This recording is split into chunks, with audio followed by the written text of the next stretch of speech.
ডিসেম্বরের শেষ ভাগ, মিজোরামের আকাশে এক অদ্ভুত আলোকরেখা।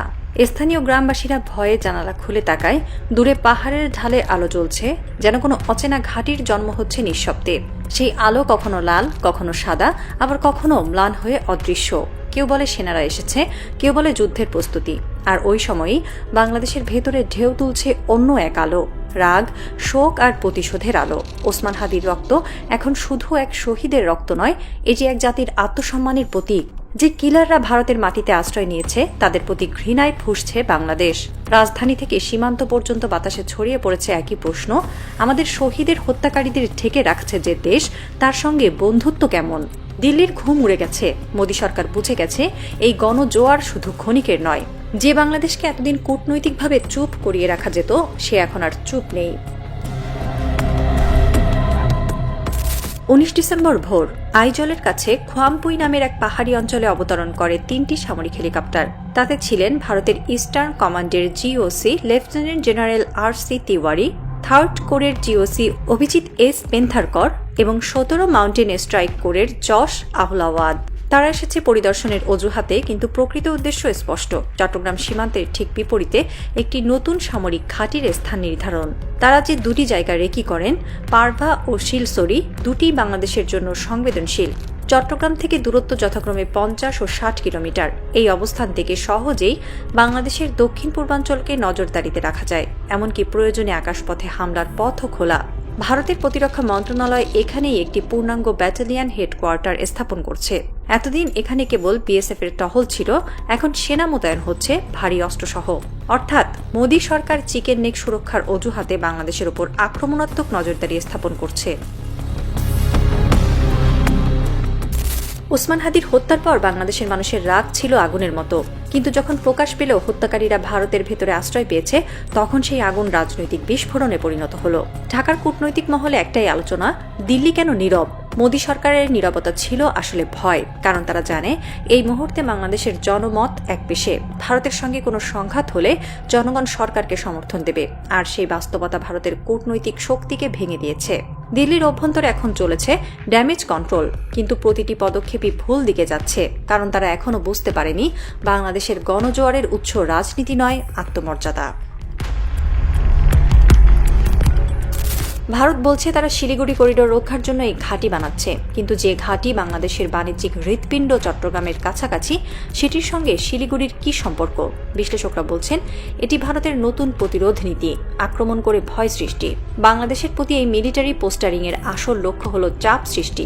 চট্টগ্রামকে টার্গেট করা মানে দেশের অর্থনীতি, বন্দর এবং দক্ষিণাঞ্চলীয় নিরাপত্তা নেটওয়ার্ককে নিশানায় আনা। আর এই ভয় দেখানোর কৌশল শুরু হয়েছে ঠিক তখনই, যখন বাংলাদেশ ভারতের অর্থনৈতিক দাদাগিরিকে প্রত্যাখ্যান করেছে, ট্রানজিট ফি, পানি বন্টন ও বাণিজ্যিক প্রোটোকলে আপোষহীন অবস্থান নিয়ে। মিজোরামের সীমান্ত এখন এক বিশাল নির্মাণ ক্ষেত্র। বিএসএফ এর পুরনো টিনের ব্যারাকগুলো ভেঙে তৈরি হচ্ছে কনক্রিটের বাংকার, বোমার আঘাত সহ্য করতে সক্ষম ব্লাস্ট প্রুফ আশ্রয় কেন্দ্র এবং মাটির নিচে অস্ত্রাগার।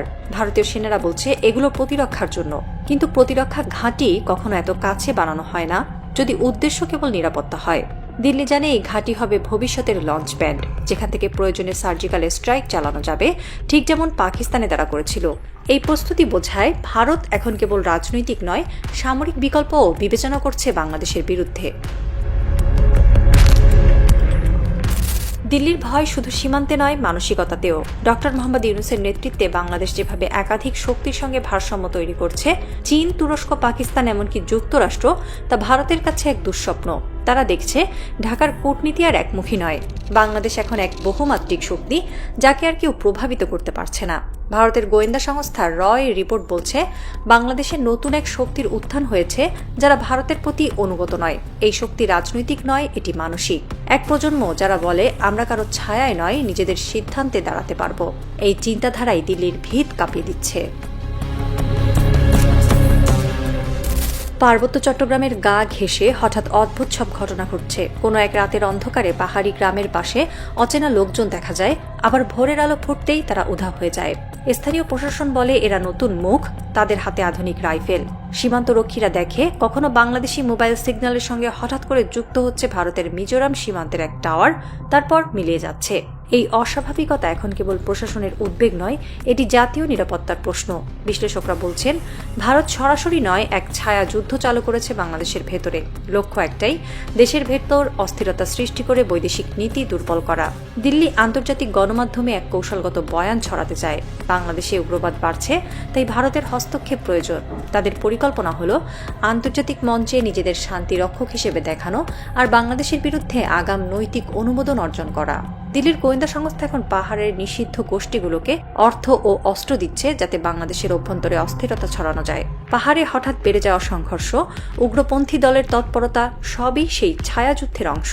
এই কৌশল একদিন সরাসরি যুদ্ধের প্রস্তুতির ভূমিকা হয়ে উঠতে পারে। যেমন রাশিয়া ইউক্রেন আক্রমণের আগে বারবার বলেছিল আমরা শান্তি রক্ষায় যাচ্ছি, তেমনি দিল্লি এখন প্রতিরক্ষার অজুহাতে আক্রমণাত্মক ঘাঁটি তৈরি করছে। পাহাড়ে বাংকার খোঁড়া হচ্ছে, রাডার বসানো হচ্ছে, মাটির নিচে অস্ত্র ভান্ডার গড়ে তোলা হচ্ছে, যেন যে কোনো মুহূর্তে হামলার অজুহাত তৈরি থাকে।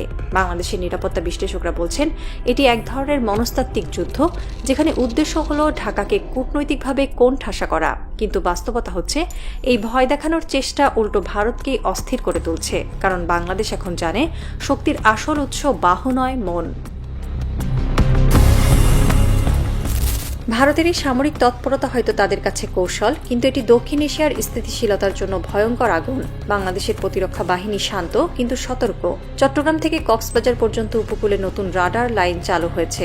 বাংলাদেশ এখন জানে সীমান্তে প্রতিটি নড়াচড়া নজরদারিতে আছে। মোদী সরকার হয়তো ভাবছে এই ভয় দেখিয়ে বাংলাদেশকে নত স্বীকার করানো যাবে, কিন্তু তারা ভুলে গেছে বাঙালি কখনো ভয় পায় না, ভয় দেখালে সে আরো দৃঢ় হয়। দিল্লির প্রচারণার বিপরীতে বাংলাদেশের মানুষ আরও ঐক্যবদ্ধ হয়ে উঠছে। বিশ্ববিদ্যালয়ের শিক্ষার্থীরা বলছে, আমরা কারো ছায়া চাই না। সামাজিক মাধ্যমে তরুণেরা ভারতীয় সংবাদ মাধ্যমের প্রচার বিশ্লেষণ করে দেখাচ্ছে কিভাবে ভয়ের রাজনীতি দিয়ে তারা মনস্তাত্ত্বিক চাপ তৈরি করতে চায়। বাংলাদেশের জন্য এটি এক সতর্কতার সময়, কিন্তু ভয় পাওয়ার নয়, কারণ ইতিহাস বারবার দেখিয়েছে যারা আগুনে খেলে তারা শেষ পর্যন্ত নিজেরাই পুড়ে যায়। দিল্লির উচিত ছিল সহযোগিতার পথে থাকা, কিন্তু তারা বেছে নিয়েছে ভয় দেখানোর রাজনীতি, আর এই ভয়ই এখন তাদের শত্রু। বাংলাদেশের মাটিতে যে আত্মবিশ্বাসের বীজ একবার বোনা হয়েছে তার কেউ উপড়ে ফেলতে পারবে না। পাহাড়ে যত বাংকার তৈরি হোক, রাডার যত স্থাপন হোক, একটি জাতির মনোবল কখনো মাপা যায় না কোনো সেনা মানচিত্রে। রাত নেমে এসেছে পারভা অঞ্চলে। পাহাড়ের নিচে এক নিঃশব্দ আলো জ্বলছে, নতুন ঘাঁটির নির্মাণ চলছে অবিরাম। দূরে বাংলাদেশের দিকে তাকিয়ে এক ভারতীয় সেনা অফিসার ফিসফিস করে বলে, ওরা চুপ আছে কিন্তু ওদের চোখ জ্বলছে। ওপারে চট্টগ্রামের উপকূলের ঢেউয়ের শব্দ। এক তরুণ সৈনিক ডিউটিতে দাঁড়িয়ে আকাশের দিকে তাকায়, যদি যুদ্ধ আসে আমরা প্রস্তুত। ঢাকার আকাশে তখন এক ফিসফিসে প্রতিধ্বনি। তারা মাটির নিচে বাংকার বানাচ্ছে আর আমরা গড়ে তুলছি বিশ্বাস। তাদের ভয় আছে, আমাদের আত্মা। মিজোরামের পাহাড়ে ভারত যে আগুন জ্বালাচ্ছে তা একদিন ছড়িয়ে পড়বে তাদের ভেতরেই, কারণ যে জাতিকে ভয় দেখানো যায় না তাকে যুদ্ধেও হারানো যায় না, আর বাংলাদেশ সেই জাতি।